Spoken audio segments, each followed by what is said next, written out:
คิด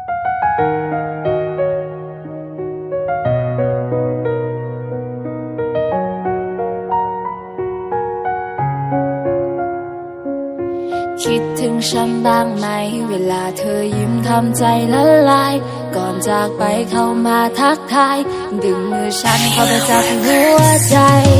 ลืมตาขึ้นมาก็อยากจะรับมันไปอีกครั้งเพียงแค่สบตาก็ชอบเธอมันเป็นมันในหนังไม่รู้ว่าเธอเป็นใครเพราะเราไม่เคยรู้จักกัน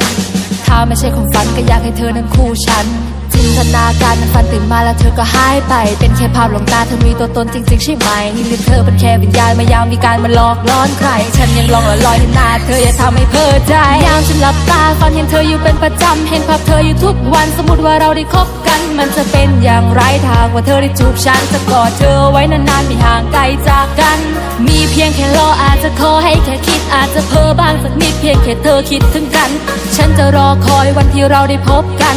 ตามทางของเธอมันที่เจอยังที่ใดฉันยังรอแต่เธออยู่ห่างไกลแสนไกลฉันคอยตามหาเลือนลางหายลิบตาร่องลอยคอยไขว่คว้าให้ฝันของฉันมีเธอเป็นคนสุดท้ายเพียงแค่รอรักทุกสิ่งทุกอย่างฉันพยายามไขว่คว้าถึงบางอย่างมืดลงแต่ฉันก็ยังตามหาแม้โชคชะตาจะกีดกันกับบทเพลงที่ฉันทำมีแต่จินตนาการที่พาฉันไปตามฝันทุกสิ่งทุกอย่างฉันพยายามไขว่คว้าถึงบางอย่างมืดลงแต่ฉันก็ยังตามหาแม้โชคชะตาจะกีดกันกับบทเพลงที่ฉันทำมีแต่จินตนาการที่พาฉันไปตามฝันจะพาเธอไปเอาดาวผจญภัยในเวหาให้ฉันเป็นนางฟ้าและเธอเป็นเทวดาแต่แสงอาทิตย์ก็คงต้องหลบหลีกถ้าเจอพระจันทร์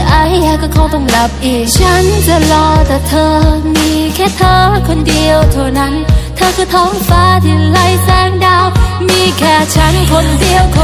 วเธออยู่ที่ใดฉันยังรอแต่เธออยู่ห่างไกลแสนไกลฉันคอยตามหาเลือนลางหายลิบตา